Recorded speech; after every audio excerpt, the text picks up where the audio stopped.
Welcome to Tuesday's devotions, folks. It's lovely to have you with us once more. We're in Genesis 22, and we continue this story of Abraham having been asked to sacrifice his son Isaac. So we read here from Genesis 22 and from verse 6. And Abraham took the wood of the burnt offering and laid it on Isaac his son. And he took in his hand the fire and the knife. So they went both of them together. And Isaac said to his father Abraham, "My father?" And he said, "Here I am, my son." He said, "Behold the fire and the wood, but where is the lamb for a burnt offering?"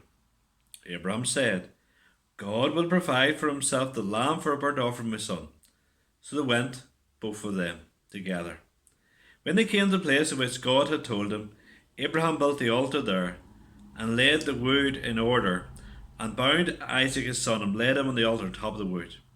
Then Abraham reached out his hand, and took the knife to slaughter his son. Amen. Isaac's words there in verse 7 must really have cut Abraham like a knife.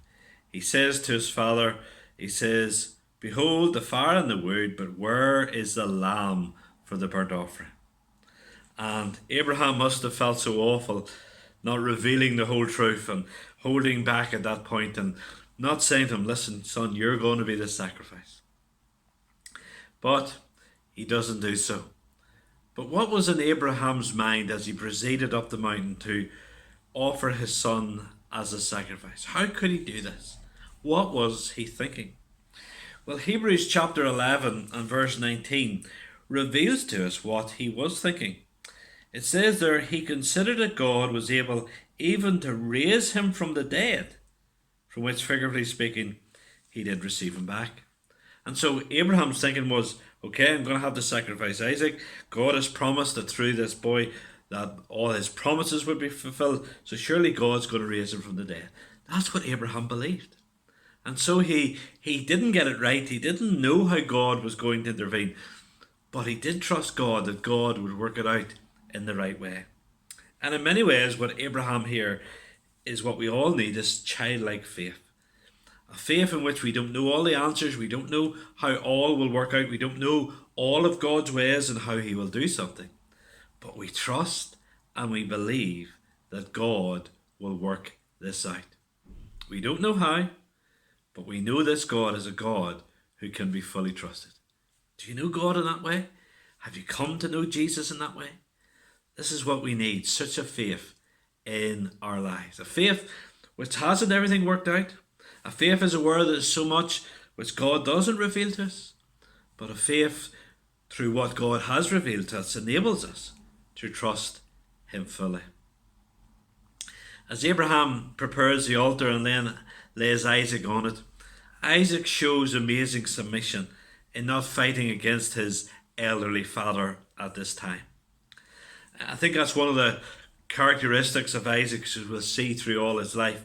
He was a submissive character. He was a laid-back character who would accept things. Maybe it was a bit of a weakness in regards to his sons. He didn't intervene more when he should have. But it was one of the qualities here. He is submissive to his father, even in allowing himself to be placed on the altar for sacrifice. And in Isaac, surely we have the wonderful picture of Jesus, who God's son, who would climb the same mountain, who would go up there and allow himself to be sacrificed for the sin of his people. And Isaac trusted his father, and Jesus trusted his father. I think that was one of the key things that enabled Jesus to go all the way to the cross. He trusted his father. He believed in his father, and he knew his father would work it out in the end. And you know, we need to ask ourselves, are we a people of such faith in God? Are we a people indeed who display the qualities that Abraham shows, the qualities that Isaac shows in this? Men who knew their God, men who trusted their God. The righteous will live by faith, it says in the book of Habakkuk. Paul echoed that in Romans 1. We need the righteous to live by faith today. We need people who just don't follow their own ideas and thinkings, but people who will follow indeed the leading of God. We need people who are willing to sacrifice for God. We need people who are willing to give up for God, give up certain things in their lives. Christianity is not a comfortable religion. It's not a pleasant, easy religion. It calls for sacrifice. It calls for giving up. Now, we'll not be asked like Abraham to sacrifice our sons. We'll not be have to do what God did and sacrifice his son. So any sacrifice we're called to make is small compared to what God has indeed made. But nevertheless, we're called to sacrifice. And to sacrifice, we have to trust our God.